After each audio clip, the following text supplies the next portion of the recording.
Hello everyone, my name is Hakeem Anderson Solang, and this is the Sincerely Black Love Extra.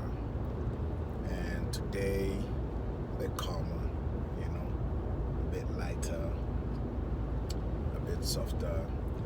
I'm enjoying the life I've designed because I'm bumping into the reality that I said I want and that I worked for on a daily basis. I'm really enjoying it, and I'm taking it with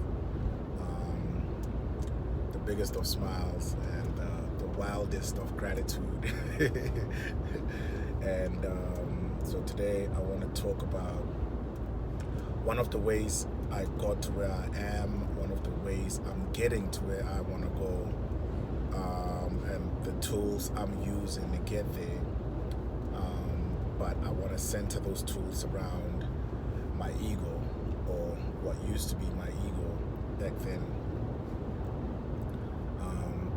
A lot of times, a lot of my failures were centered around my ego resisting change, right? My ego, the ego of being a man, and so I'm right all the time, right? Being a man, and so whatever it is I want has to happen the way I want it, and like nothing that I do will change until I get what I want. So it came with a certain sense of stubbornness that I see in a lot of my brothers, and a lot of the men,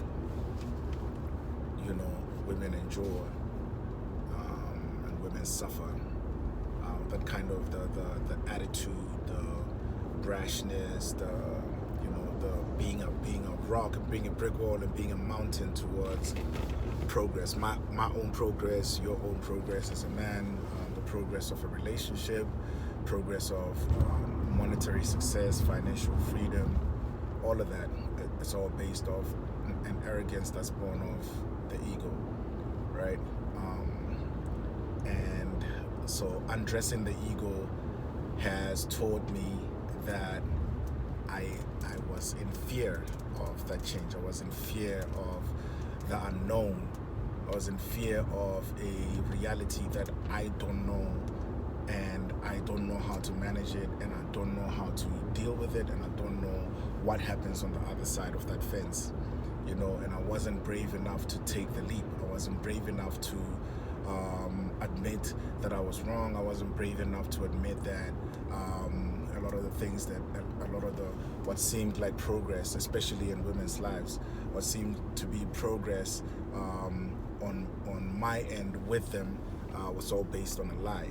It was all based on a fabrication of my truth, and the fabrication of my abilities, the fabrication of my the worth. I oversold myself, and I didn't know how to mitigate that. I didn't know how to deal with the reality that I sold to the women that I was with, or to friends, or to people that I wanted in my life at that time. I didn't know how to manage that reality because I wasn't the person that I sold myself to be at that time.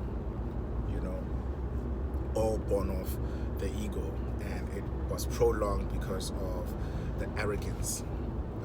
The arrogance to be ignorant of the fact that what I'm doing is hurting people, what I'm doing is ruining people's lives, and it's happening on a daily basis. And I see it happen with men, I see it happen with dudes, and so the adoption of certain behavior, certain character traits by women from men, as a way of protecting themselves, as an ego response, and as a trauma response as well. One of the ways that I got rid of that, one of the ways that I detached, I beautifully detached from that, to become a more responsible brother, a more responsible man, first to myself, a more self-aware man, was admitting to the fact that I wasn't worth shit. And I mean that. I mean that with all my heart. I wasn't worth shit. I wasn't worth the grain of salt that seasoned my meat, or the meat that I sold. I wasn't worth it. That I, like my actions made me an ain't shit nigga. The actions that I was partaking in, the lies, the the arrogance, the ego, the fear, made me an ain't shit nigga. Not that I was an ancient nigga inherently. No, my actions and my behaviors made me an ancient nigga, and so it soiled the relationships I was in. It soiled the business dealings I was in. It soiled the amazing love life I would have enjoyed had I just been honest. First with myself, secondly with the people that I was involved with, and most importantly to my mind and my heart and the universe that they centered in.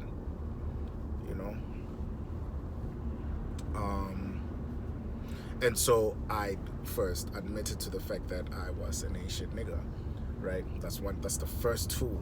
That's the first tool. That's the first step. Admit to the fact that you're not 100% you in dealings, you in relationships, you in the way you approach your work, you in the way you approach things, you in the way you want things to turn out. Secondly, I had to admit to the fact that every wrong thing that was happening, I had a hand in it. It wasn't 100% my fault, but I had a hand in it. And when I look back at it, it was 100% my fault, because women take from men's lead, right? Women take from what you give them. They're multipliers, and so they're going to multiply what you have, what you give, and what you hand over to them, and what you show them. Mostly what you show them, never what you say, right? They're going to multiply that. And then my ex-partners were multiplying what I was showing them. They were multiplying that arrogance. They were multiplying the ignorance of the fact that their actions were stalling of the kind of growth that they wanted to see in me, and so I acted arrogantly as well. So it's this vicious cycle that we create in relationships, right? Where it's a pull and a push. It's a pull-push and a push-pull, and nothing ever gets done. Nothing ever gets achieved. Nothing ever gets. You never get through things, and you never get through things in a healthy manner. And I had to be aware of that. I had to admit to the fact that I had a hand in how things turn out, and then I had to look at the hand and say, what hand did you have to? Did you put in there? What kind of hand? What sleight of hand did you have in things turning out in this bad manner? And then I tabled everything. I detailed everything. I lined everything out, and I had to admit to it, and I had to account for it, and I had to swear to never repeat those actions, and to swear to catch myself, because these are behaviors, these are habits, these are my actions, right? This is how I act. So I've normalized this behavior. I picked it up from somewhere. I saw that I can get away with it, and I normalized it. I made it okay. I made it a normal thing that happens in relationship, in my day-to-day, and how I go about things. I made this normal for me. I made this normal for me to treat myself that way, first and foremost, for me to treat people that way, secondly, and for me to act like the innocent to my surroundings, to my friends, to the community of people that were around me. I acted like the innocent, and in acting like the innocent, they took my side and rarely ever took they rarely ever took note of the fact that they know nothing about what happened in my relationships. They know only what I told them, only what I showed them, never what really happened in my relationship. And I thrived on the fact that, I still have a community. I can fuck up and still have a community. All I have to do is lie, right? I see this happening a lot in people's lives. I see this happening a lot at the end of relationships. I see this happening a lot in how men carry themselves, and I want to caution you against that. And accounting for it meant stopping the behavior, changing the behavior, weaning myself off of the behavior. And the best way to replace a habit is to create a new habit. So what is better than this? What's better than lying, telling the truth without feeling like I'm going to lose anything, without feeling like I'm going to lose the deals, without feeling like I'm going to lose the friends, without feeling like I'm going to lose the lover, without feeling like I'm going to lose what seems like an opportunity for me. Because if I tell you my truth and you decide not to go with me, you have your own reasons. You have an opportunity to tell me your reasons now. This is me now, and this is from making those decisions, that, you know, adopting the new tools, adopting the new behavior, adopting the new habits. What replaces the habit of a lie is the habit of telling your truth, the way it is,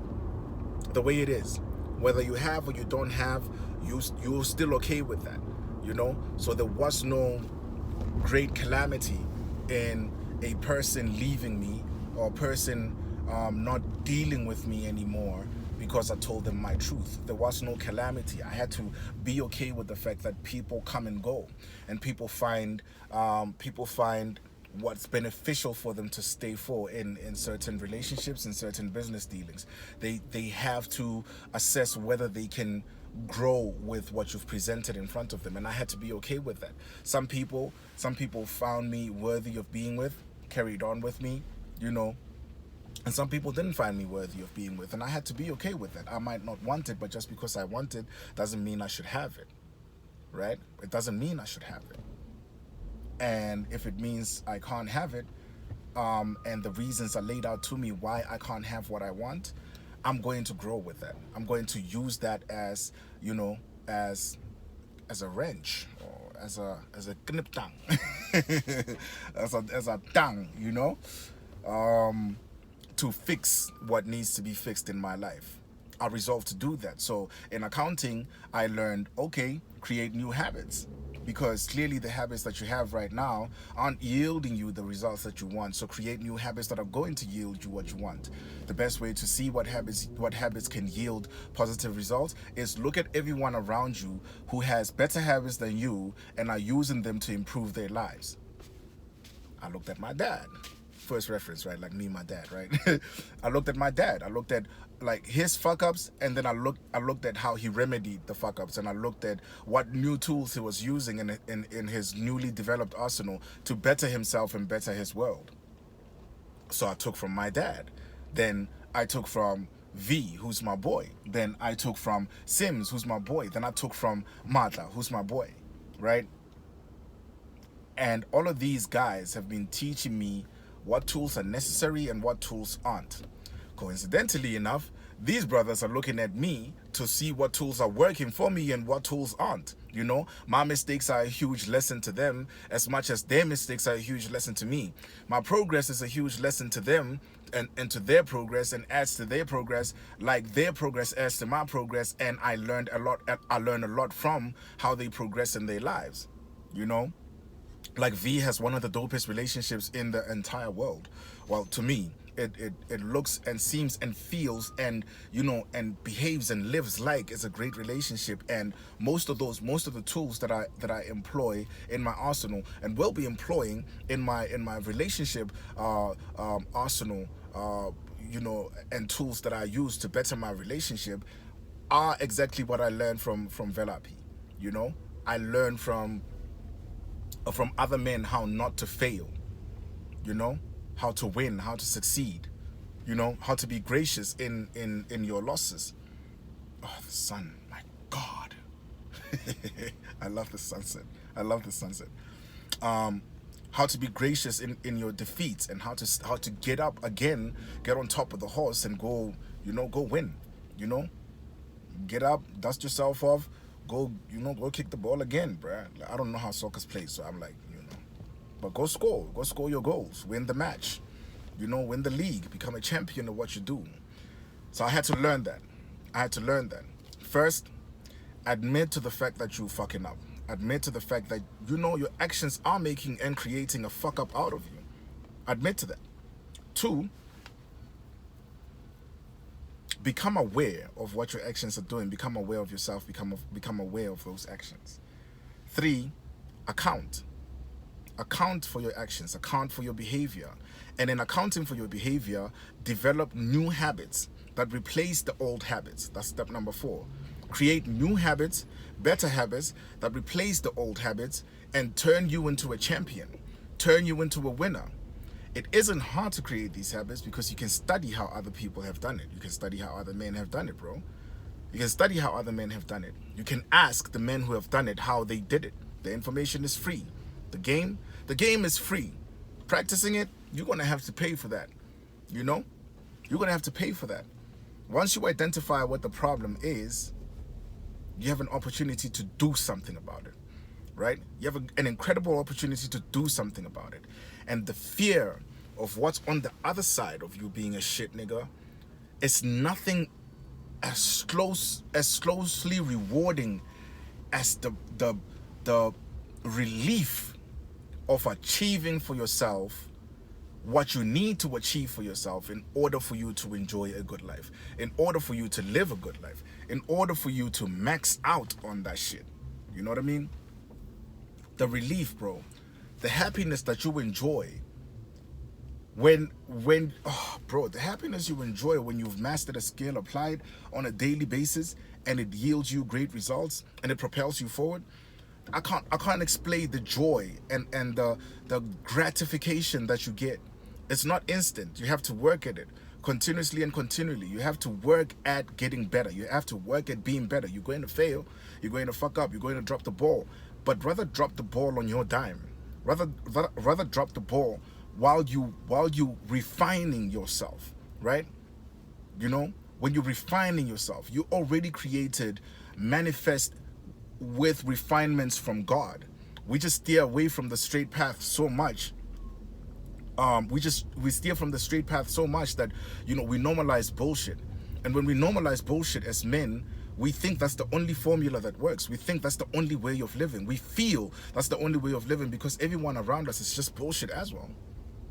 And that, you know, that's a defeatist way of looking at life. When you don't have options, when you don't have options on how to do things better, you know, because the stuff that I'm doing now, well, the stuff that I started with is, you know, like was beginner boy shit. You know, now I'm intermediate. I'm in the middle, and I'm enjoying my life. I really, truthfully, honestly, and fully am, bro. Like this weekend, I've been this close to tears at least 30 times this weekend. This close to tears just watching at how happy my father is because of my actions, because of my work, because of, you know, how I keep my word, because of how I show up for family, because of, you know, who I am, the man he created, the son he made. It's making him so proud that I've never seen, honestly speaking, in my adult life. I think ever since me being aware of life, I've never seen my father so happy to have a son like me. And this is all because I chose to change my worst behavior, my bad behavior, my weak man behavior, change from my ego, change from my arrogance, to just being soft, you know? Just changing, bro. Just changing habits and just doing dope shit on your time. Like being comfortable with being uncomfortable. Being so comfortable with being uncomfortable that, you know, you allow growth to seep into your being, to seep into your becoming. And it happens when you put in the work. Growth happens when you put in the work. There's no substitute for hard work, bro. On yourself, in the world, on money, there's literally no substitute for hard work. And you have to work really hard to improve on yourself. You have to work really hard to improve on your best. You have to improve really hard. You have to work really hard to improve on the things you're weak at. You have to convert your weaknesses into your strengths. Weaknesses have an opposite. The opposite of weakness is strength. And a lot of us are operating from weak points and weaknesses like those, like it's our default. Weakness is not your default as a man, as a human being, sis, if you're listening. It's not your default. Lack is not your default. Abundance is, you know? So everything that is going wrong has an opposite to it. It can go right. But you have to exert yourself, and you have to put yourself in the right type of spaces with the right type of knowledge and the right type of skill sets to make the tools work. You know, you have to put yourself in the right type of spaces with the right tools to become a success of yourself. Make a success of yourself. Create a success of your being by doing the work that's necessary. It's hard, it's difficult, yes, and it must be. Because if it wasn't difficult, again, I'm saying this, if it wasn't difficult, everyone would be at their zenith. Everyone would be propelled to the upper echelons of life. Everyone, but not everyone is, because not everyone is ready for that change, because they fear it. They fear what's on the other side because they've never experienced it, and hence they don't have a reference point in and of their lives, in and of their time, the time that they've spent in this world. They don't have the a reference point or an example to mimic, or a set template of how things are going to be or how things are going to feel that side. They only dream about it, they only wish about it, but wishing and dreaming and hoping really it won't get you anywhere. You have to get your hands dirty. You have to get your hands dirty. You have to get into the dirt and muck of it. You have to get into the dirt and the muck of it. You have to sweat. You have to drop the ball. You have to disappoint yourself over and over. But always know that what you're doing and what you're doing right has a guaranteed result of success to it. And you have to put your hands into the mud for you to get that success. You know what I mean? You have to, and you have to have no distractions while you're doing it. By the way, this is the second time I do this video. The other one was very harsh and it wasn't this, toned down, because I was still mad off of the videos that I did the weeks prior. So I decided to calm down and to do this video for you and to show you 5 steps actually. Take cognizance of the fact that your behavior and your actions make you an ancient person. You're a good person. You're good. Inherently, you're a good person. But your actions and your behavior and the choices you're making and following up are making you a shit person. They're making you an ancient person. And you don't want to forever be an ancient person. When the world looks at you, they just see misery and loss at your hands. When a woman speaks about you, they just have dirt and muck to speak about you. And you find you were involved with this woman 5, 10 years ago, 3, 6 years ago, and they're still speaking about you in a bad light. And when people look at you, they see the bad light this person is speaking about, and they get the examples and the evidence they need to show how you're a bad person. Unlike changing your behavior, and an ex still is holding a grudge, even after you've apologized, an ex is still holding a grudge, and people that are looking at you and people that want to deal with you where she or he is besmirching your character, and people want to work with you and they look at your character and they see the complete opposite of what they're describing, which is going to reveal them to be stuck in a certain sense of pain, and they're holding on to it, and they're using it as a crutch to, they're using that pain as a crutch for them never to develop themselves further, because they have you to blame for how they turned out. Not seeing that, arrogantly and ignorantly not seeing that their behavior and their actions are what's keeping them in that pain. After you've apologized, you have no responsibility on the person to change their life. Their life is up to them, right? But you have to apologize. You have to account. You have to account. So first, the awareness that your actions and your behavior make you an ancient person. 2,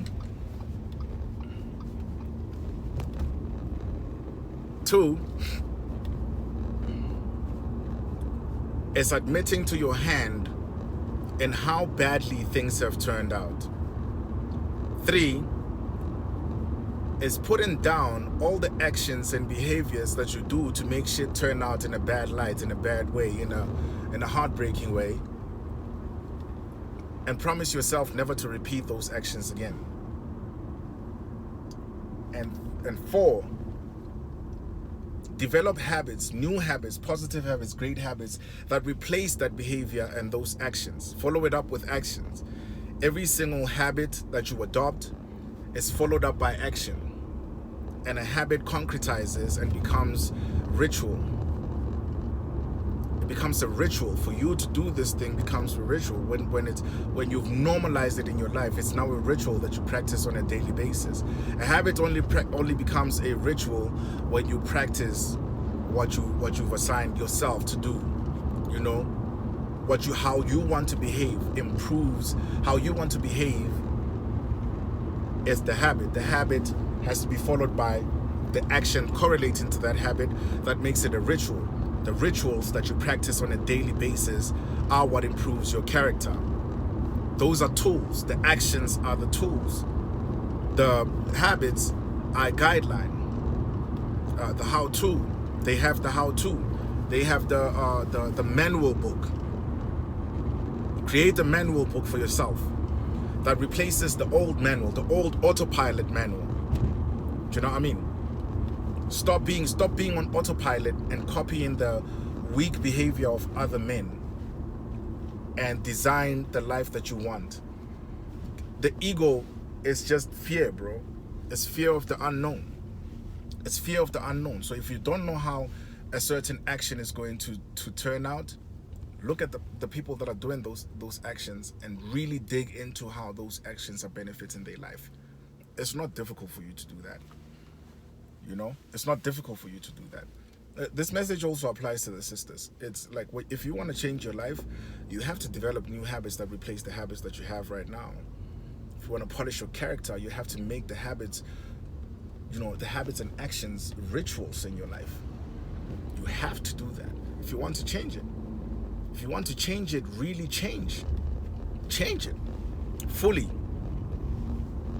Fully go into doing the change work. Fully go into exemplifying the change you want to see in your world. Before you go into the world, take care of your world. Before you go into the world and you want to change that, change you and how you move into the world, who you are in the world. Because who you are in the world is only going to replicate when the world sees it. The world is going to give you exactly the same, just 10 times more. Worse or better. It's all dependent on who you are and how you are, right? And no one can give you that but you. No one can do the work for you but you. And if you're going to do the work, do it diligently, do it actively, do it constantly, and do it consistently. And you're going to see the changes that you want to see. Use the tools. Use the tools. Make the tools work for you. And that's how I became the guy that I am today.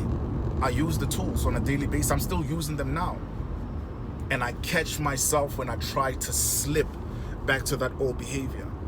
Because the brain will always go back to what it's used to, right? Your mind will always go back to what it's used to. And what seemed easy to do, what seemed to be on automatic, like you're blinking, your brain will never stop you from blinking, because you've done that ever since you were in the womb. Ever since your eyes, developed in your skull. Ever since you had eyelids, you've been blinking. That's the only thing your brain knows. It's to blink, right? Well, not the only thing your brain knows, but you blink because it's automatic and it's concrete and it's a habit and it's a ritual now. It's a ritual now for you to blink. So your actions have to be rituals. You have to approach life with habits that are ritualistic. If you want success, adopt the habits of the highly successful. If you want love, adopt the habits of a person who loves themselves entirely. If you want wealth, adopt the habits of the wealthy. Concretize them in your life. Make them they're not going anywhere. They can only get better. And in life you get better or you get bitter. And I'm sick and tired of seeing bitter men. Sick and tired of bitter men creating bitter women. I'm sick and tired of bitter women creating and raising bitter children. I'm sick of bitter men creating and raising bitter children, and abandoning children into bitterness, abandoning children with bitterness. Heal. Go to therapy. Come to therapy. Come home and come heal. Come home and come heal, man. Batobato.com. Go there. See what we offer. See the premium packages. Invest in yourself. Invest in your healing. Invest in your becoming. Invest in your abundance. Invest in walking into your own future the way you want it. I can help you. Use me. I can help you. All these resources are available. The information is free. But for the service, you're going to have to pay. You're going to have to pay for the service. You're going to have to pay for the knowledge. You're going to have to pay for the brain training. You're going to have to pay for the peak performance coaching in your life. You're going to have to pay for that.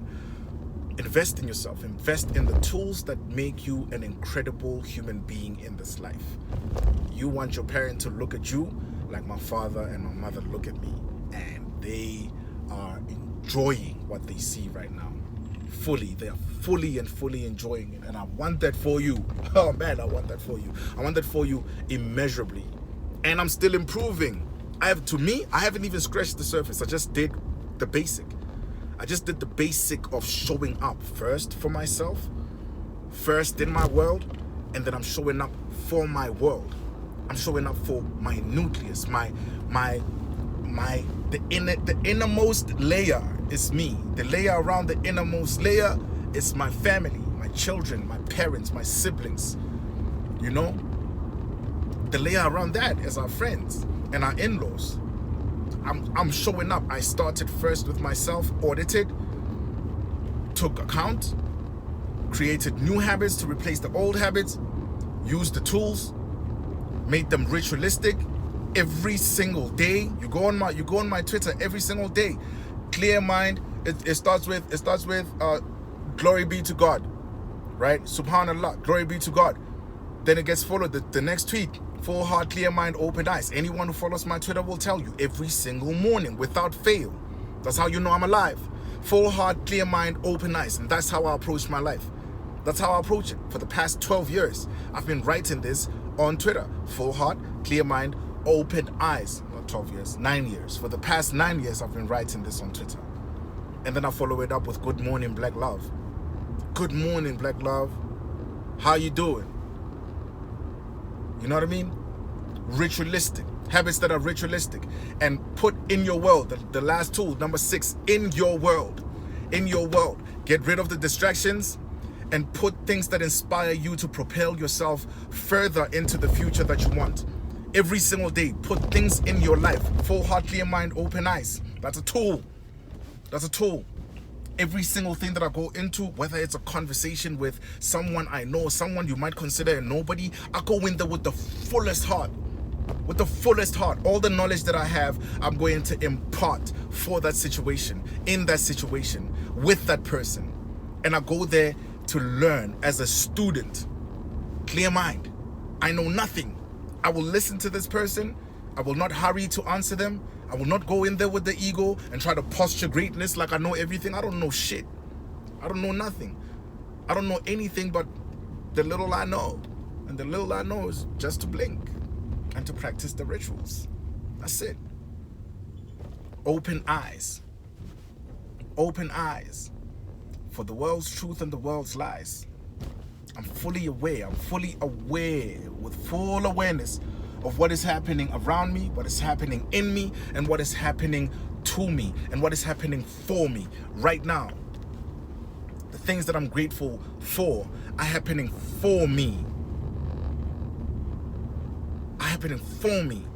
The power I'm grateful to is happening to me. God is happening to me. Do you know what I mean? The change I want to see is happening with me and within me. And I give that to the world. I give that to my world, first and foremost. Apply all of that self-love to me. And I use those tools immeasurably. I use them beautifully, man. And you have to do that. You have to do that for yourself.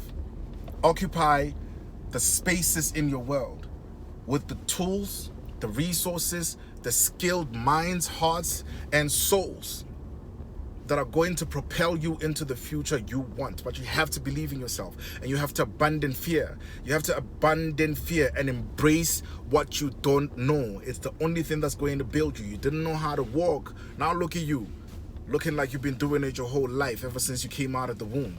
You didn't know how to talk. You didn't know a lick of English. Now look at you, a laureate almost, if you wrote that book. You know? Had you to stand in front of crowds and really express what you feel, you would impress the world's presidents. Only if you believed in yourself, eschewed fear and put it to the side and said, you know what? Even with this fear, I'm going into it, and I'm going to go through it, and I'm going to see to it that I finish doing what I need to do. I get to see the zenith. I get to see the other side of this fear. I want to see the other side of this fear and enjoy it, because fear will have you suffer life. I'm sick and tired of suffering life, dog. Aren't you tired? Aren't you tired? I know you are. That's why you're here. So use the tools.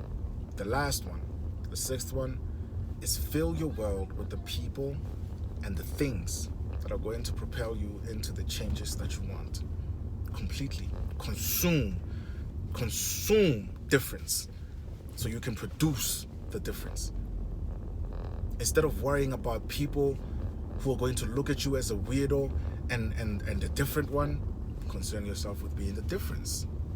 Be the difference. If you're different from everybody else, be happy, man. Be happy. Different in the good, that is. If you're different in the good from everybody else, be fucking happy. I love you. I value you. I respect you. And I am for you. I'm in your corner. All of these are readily available for you. Yo, guys, my hood is hot. Look at me. I am sweating like a pig. Astaghfirullah.